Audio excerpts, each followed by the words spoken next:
I've seen it.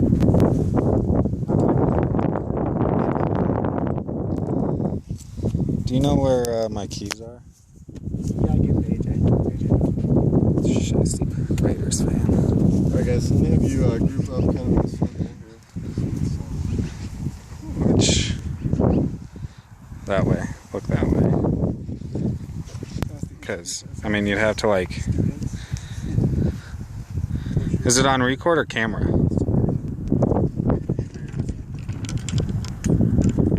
Oh. You're gonna have to edit this. Yep. Alright guys, thanks for coming out. We're going to talk about grip, aim, and setup. And these are fundamentals that are all pre-swing. So, you know, this is about getting yourself set to have the chance, you know, to have a successful golf shot. Really, a lot of the time, you know, we get ourselves into a way where we're so focused on what we're doing with our swing, maybe, or a certain swing thought, that we kind of lose out on the fundamentals of making sure that your club face is aligned, that your hands are on the club properly, and that you're getting your body parallel to your target. So I just want to go over those three things: the grip, the aim, and the setup. And then you guys can ask me some questions, and we can kind of go on from there. Let's start with the grip. First of all, we're all right-handed.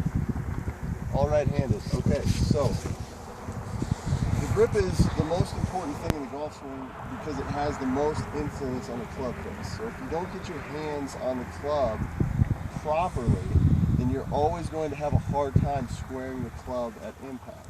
Okay? So what I want you to do is point, everybody do this, get the toe so it's pointed, the toe of the club is pointing directly at the sky. I want you to take your left hand and I want you to set your left hand on the club so that it's more in the fingers. So everybody take a look at where I'm at here. See that? Okay. And then I wrap my fingers first. And then you kind of fold your hand on top and your thumb is basically going right down the shaft. Okay. Now you'll hear a lot of this talk, or you know, you've heard about the V's that are created, right? Have you heard that? Mm-hmm. Okay, so you have a V between your thumb and this part of your hand. You don't have to worry so much about that. Let's talk about why we need to have our left hand like this. Because the left hand allows the club to hinge properly if you're holding the club well with your left hand. So go ahead, everybody do this. Do this. You got some strength doing that? Now watch here, okay? When I, at the top of my swing, see my left hand? It's hinge, okay? So if my left hand was underneath the grip, okay, try and do that. Feel that? Hand's not made to work like that, okay? And vice versa. If I take my left hand and put it on top, like this, real weak, doesn't hinge properly. So the importance of getting your left hand on the club in a neutral position so that the club can hinge properly. So you don't have to consciously think about, oh, you know, am I in a good position here? Am I releasing the club in a good position? If your left hand's on the club properly, you're going to get into those positions. That's why the grip is so important. Okay? Does that make sense? Yep. All right, so now let's go right hand. So you can go either, you know, overlap, you can go interlock, or you can go 10 finger. I would say that if you have stronger hands, like Jim, I'm looking at your hands, I bet you have strong hands. So I would recommend that you know, overlap or interlock. Wouldn't want 10 of your fingers on the grip probably. But it kind of depends on the hand, you know, the size of your hands and your fingers. But I don't believe there's a correct one. You can go 10 fingers, you can go interlock, overlap. So again, with our right hand, we want it in the fingers. See how my hand here? See that position right there? I'm in the fingers, okay? And then I'm wrapping fingers first, and then my hand is going, folding on top. See that, Matt? Good. So why do we want the right hand in that position? So the club face can work properly throughout the swing, okay? If the right hand is on the club in a neutral position, the club face will naturally get to this position where the toe is up as it swings back, and when you release it on the other side, the toe will be up. Just to test it out, take your right hand and put it on there very strong, so very underneath, okay? And just kind of go like this with the club. Move it back and forth. See how that club face doesn't want to rotate at all? Doesn't want to rotate. Take your right hand, put it on there very, very weak, so very on top. All right, now do it. Club face is rotating too much, isn't it? See that? So that's why the grip is so important. You get your left hand on there properly, you get your right hand on there properly. Together, they are working to help get your club in the proper positions during the swing. So at the beginning of every season, it's so important. It's more important to focus on your grip and make sure you're getting your hands on there in a neutral grip than it would be to worry about this position or this position, right?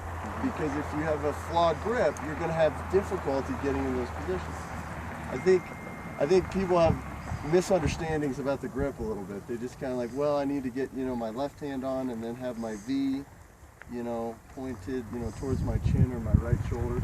But just break them down, understand the importance of how your left hand needs to work, and that's why it holds the club the way it does. Same with your right. So any questions about that? Does it make sense? Okay. So now let's talk about why having a neutral grip is so important as far as when we impact the ball.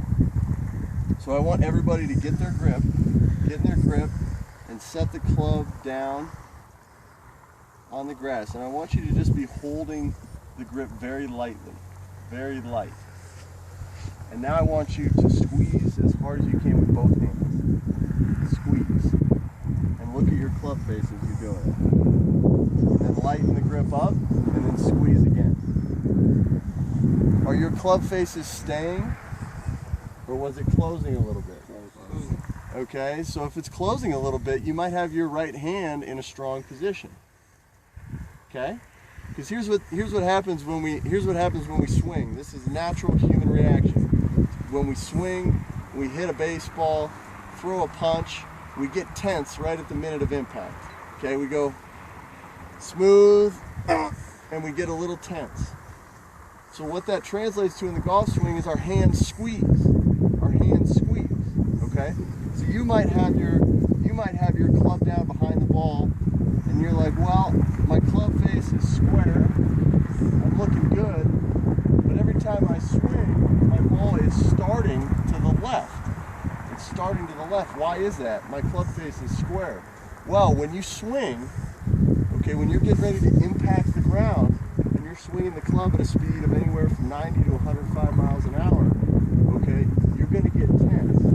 And so if your hands are on the club in a strong grip, okay, here's a strong grip. Ready? When I tense, see that turn right there? See how the club face closed a little bit? That's going to play out. You're going to see that in your ball flight. So that's why, and that's how you can check your grip. Okay, you can always check your grip by doing this. Just what we did. Soft hands, squeeze them tighter. You go back to soft, and that's kind of how you reinforce. Yeah, I've got my hands on there and everything. When I say neutral. So not a strong grip, which would close the club face, or not an open grip. I'm sorry, not a weak grip, which would open the club face. Does that make sense? Yeah, so if you have them neutral, when you squeeze, it should just stay, right? Correct. It should stay square. Makes sense. Okay. Which is what happens, throughout a given season. You may tweak your wrist somehow. You may just say you've been wanting to hit draws more and you want to be able to work that ball, and so you've kind of naturally cultivated a strong grip. You always want to kind of check your grip by doing that. It's really, really a valuable little tool. Okay? Alright, so now let me have you guys stand right back here.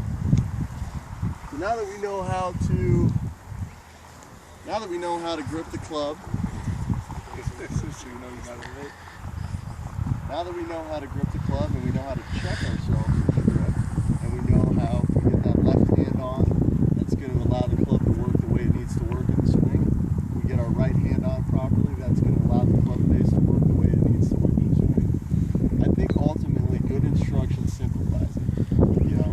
if I just tell you, you know, here's your grip, that's going to solve you from saying, well, I got to get the club here, I got to have it, you know, in this position here, I got to hinge. It's like, your grip's going to do that.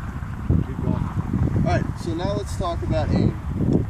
One of the biggest flaws I see when I'm out here on the range and I see somebody setting up for their target is they spend so much time getting their body lined up. You know, what I mean by that is they're shuffling their feet, you know, they're tweaking their shoulders, and they're just trying to get that body so parallel to their target line. And I would really advocate an easier way, which is setting the club face first. Always set the club face first. Aim the club face. So get in there first, set the club face behind the ball, and I like to roll my eyes to and from the target. So I'm looking at that red and white pin out there. Okay? So once I've done this, now I come in with my grip, and I actually have gotten in the habit, I just do a little re-grip. And every time I re-grip, I go from hardly holding it to squeezing it, giving it some tension. I'm kind of finding my neutral grip. But I've got the club face aligned to my target, and then I set my body. And then I set my body. So I want you to think about, in regards to aim, work your way up from the club face. Don't work your way down to the club face, meaning don't get in here, get set with your feet, get set with your shoulders, and then last of all, set your club face. Because there's something called club face override, which means the ball 80% of the time will start in the direction of the club face. So I could have my body set here, but here's my club face, and the ball's always going to start in the direction of the club face. So that's why it's so incredibly paramount to make sure you get the club face first and then your body. Make sense? All right, so last of all, let's talk about setup. So we've talked about our grip. We've talked about aiming the club face, very simple thought, trying to keep things simple. And now setup. Here's the unique thing about setup. First of all, there's no universal one way to swing a golf club. I think we all know that whenever we watch golf on Sundays. There's a lot of ways to get it done. There's also a lot of different body types. You know, there's guys who are skinny, don't have, you know, big chests, have long arms. There's guys who are shorter, stockier, bigger chests, and so we're all going to have a setup that is unique to our body type and is unique to how flexible we are, okay? So I'm not going to say this is how your knees should be, this is how your feet should stand, this is how your shoulders should be. I'm not going to tell you that. All right, but I am simply going to tell you one thing about setup that I really think helps. And it's keying in on your arms. Okay? So what I mean by that is, how are your arms hanging in your setup? Because 80% of the speed that you create in the swing comes from the swinging of the arms and the hands. Okay? So because of that, I believe that you have to get into a setup position that allows your arms to be in a tension-free state and be able to move athletically. Okay, so what I mean by that is,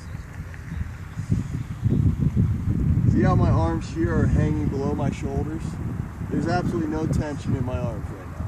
Okay, if I find myself here, just that little bit, I have to have a little tension in my shoulders and in my arms to hold them up like this.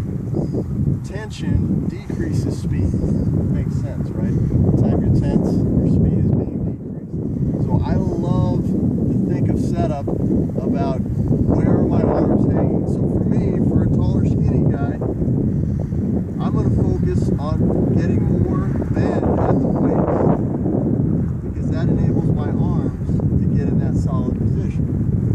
Okay? Sometimes I see this. I see people wanting to translate their old athletic endeavors, maybe it's basketball, football, baseball, whatever, and those athletic stances are like this, right? You know what I mean? Fielding a ground ball, playing, you know, I'm playing defense in basketball, you know, I'm getting low. Well, when you do that in the golf swing, right, when you get those hips, you're a little taller here and your arms have to reach out. They have to reach out. And so they have to be tense, okay? So I just like to really key in on that. So focus on your arms with your setup. Are they hanging freely? Do they have the ability to move without tension? That's going to help you be more athletic and swing with a little more speed and kind of maximize your athlete, so to speak. You guys have any questions on that? It's all pretty simple stuff, right? Did you like some of the grip stuff? Yeah. I don't give that grip stuff to everybody. All right, I don't. I save that for you guys. All right, the left hand, you got to get that on there. You'll feel how easy it is and natural it is for it to hinge when you have it on there correctly. So you don't have to focus on the V's or anything. Okay, same with the right hand grip. You swing that club back and forth a little bit with your right hand on, and the club face will have a natural rotation, which is what you want to find. All right, so let's have you guys get some piles of balls going, and you guys can hit some irons.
Makes so much sense, because when I translate it to the full swing, you know, I'll put my right hand on